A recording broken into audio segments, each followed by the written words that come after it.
The weekly challenge this week is blood and ice. That seems suitable. And finally, we've got the star hero that no one's been waiting for. Gabriel! He's not really very good.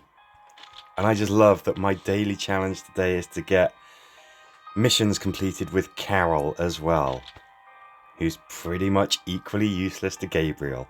Well, let's go anyway. Lost in the snow. So right away, bringing Glenn would be a good choice.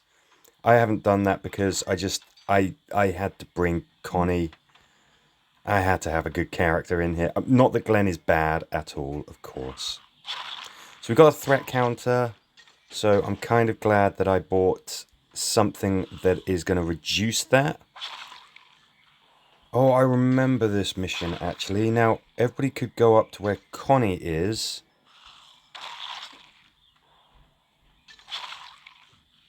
Because then we can spawn block this.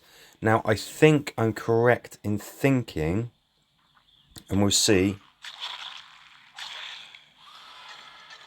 Now, I don't think anything else is going to come out of that particular spot now that the threat counters hit 0 for the first time. Yes, good. Okay, so that's a nice thing to know.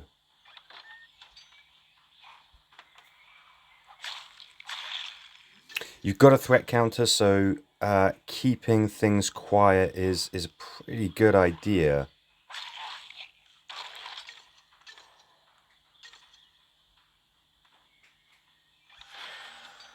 It's random as to where the things you're searching for are.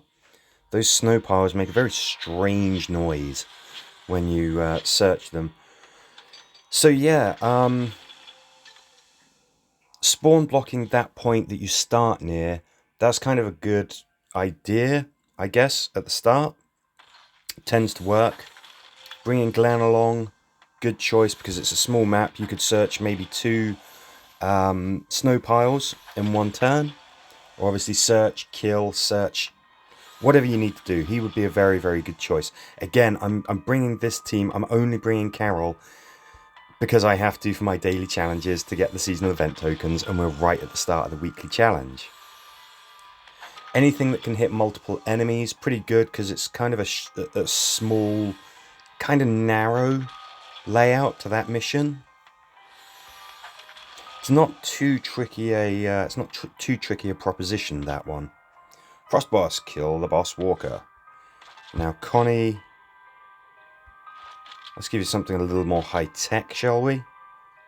So we shouldn't have too much of a drama. Don't forget that shooters are getting extra damage as well. So scouts start off charged, which is just lovely. But shooters have more damage, and since shooters obviously are very impressive damage dealers anyway, that is a good thing. Now I'm using the sawtooth blade that reduces threat. So we've got to kill this guy, but at the same time kind of want to be a little bit quiet about it. I think this is where perhaps your boosted damage shooters could really come in useful. Especially if you have some silent weapons. Just stay back. Take the enemy out from range. Pick your time. If it's really tough, something with incendiary could work very well. Especially if you can slow that walker down. You could hit it with fire, slow it down. It will come towards you, but you'll have loads and loads of time for it to burn amongst the snow. I kind of liked having the threat reducing weapon there, if you happen to have that. So then you got all the time in the world to just take on those zombies, walkers, at your own leisure. Take them out one at a time, no rush. It's always worth knowing whether the mission has a threat counter or not. Oh yay, heirloom tokens.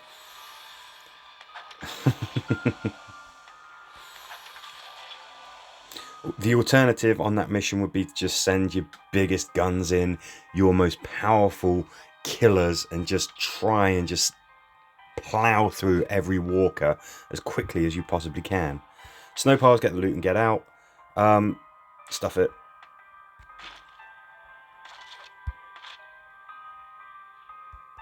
Bring in the pizza boy. Yes, I think you're better off having something tactical. I tell you what, that looks... You got short sleeves on, dude. It's just... Can't do that to you. Connie, of course, I always like to have on my team if I've got a scout. She is just magnificent. She's so good.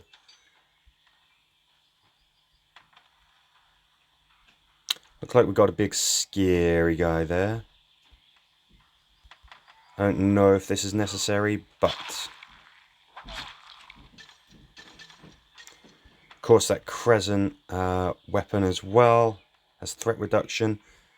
It's not just about being able to search things, you can also just cover so much of the map so quickly. Let's do that.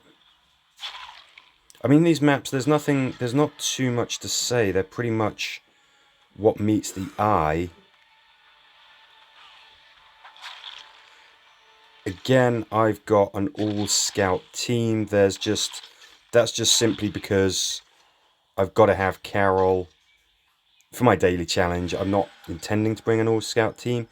I actually think that ranged characters could work very well on these missions.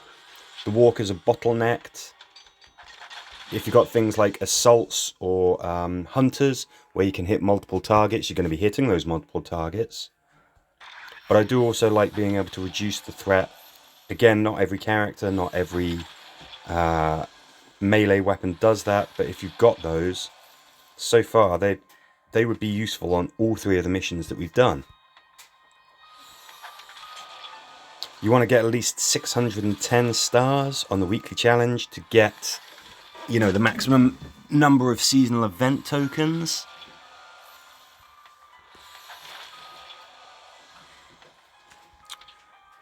Icy Graves, kill all walkers. Glenn, thank you very much. Your services have been appreciated. Now it's time for somebody like Connie to step in. So I don't think there's going to be a threat counter here. Right, so this is just a straight up kill all walkers.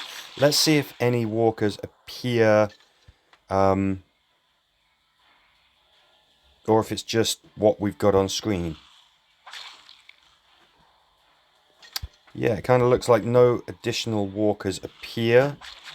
This is just a straight up kill all walkers. You can be as noisy as you want. I always think that it's yeah, on tougher levels, definitely if you've got incendiary, that's going to be very useful when these things become a lot tougher to deal with. You've actually got quite a lot of room to maneuver.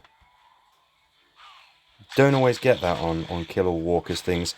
Missions like fish in a barrel, you start pretty much within striking distance of all of your targets. Makes it very tough. This one, you've actually got some room to maneuver. There's always that chance that some walker's going to sneak off and hide around a corner just like they did there. But that one shouldn't be too much of a problem. Obviously, as you get to the much higher levels, the walkers are going to be different. At start, they're probably going to have things like more tanks, more commonwealths, whatever. But I don't think that one should be too much of a drama for anyone. If it is, or if any other missions are, just say so in the comments. And I or somebody else from the community will help. Always a pleasure to do that. Get to the exit. I like that they've gone with the winter themed missions for Christmas. I appreciate the detail there.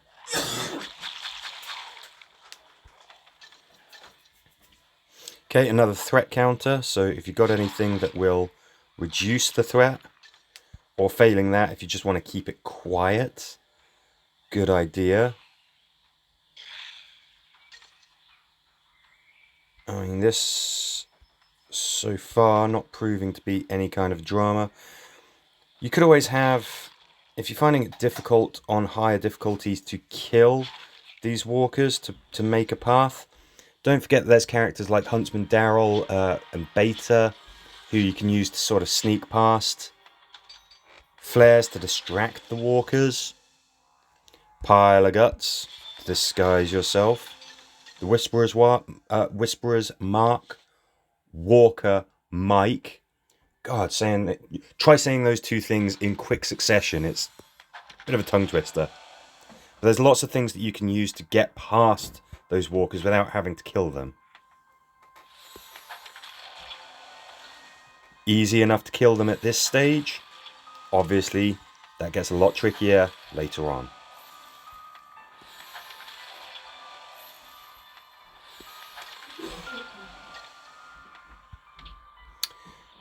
Get through the gate. Now I'm gonna actually... yeah, I'm gonna swippity swap. Yeah, there we go. I'm probably gonna have Carol opening the gate because she's useless. Hey, Io. Cat's joining us. Connie's actually a very, very good choice for these kinds of missions because she can be opening that gate and she can still imbue her leadership trait on the other characters, so they can still gain extra damage, charge points, all of that good stuff. So she is a good choice. The only thing is I kind of wanted somebody who was ranged, otherwise we've just got our scouts. There's walkers flooding in turn after turn. Now I don't know if they start coming in after we start opening the gate, or if they come in after a certain amount of turns. Either way, I think getting to the gate nice and quickly, starting to open that as soon as possible, is a good idea. I'm sort of doing something which could be considered a bit of a mistake, which is bringing a very loud character, Princess. She's loud because of her assault rifle, but also her personality. She's kind of loud, and she's drawing walkers towards us. It could be that if you keep it quiet, you won't have them coming towards you at all. You might get lucky, sneak past them, and then be left alone. But characters like having Yumiko on your team, having a ranged character opening the door, and having Yumiko stood next to them, that's a good idea because that character will turn around and shoot as long as they can see and reach the target that Yumiko is shooting at. Having Connie do it, good idea as well, because as long as everybody winds up cuddled up next to her, you still get benefit from her leadership trait. If Outlaw Negan's leader, his leadership trait still takes effect, even if he's occupied. Characters like that, very, very handy. They can still be of use while they're occupied. Now we should be right back to the start. Lost in the snow, find a loot. Yeah, we're right back to the start. Good set of missions. Not too tricky. But then again, Gabriel is our star hero. He's not massively useful. But yeah, good fun set. There's no guild wars or anything for distraction. So hopefully you and your guild can get a all-time best result. I don't know, it's Christmas, nobody's got anything else to do, so you may as well hit this one hard. That's it for now. As ever, thank you for watching, and I'll catch you on the next one.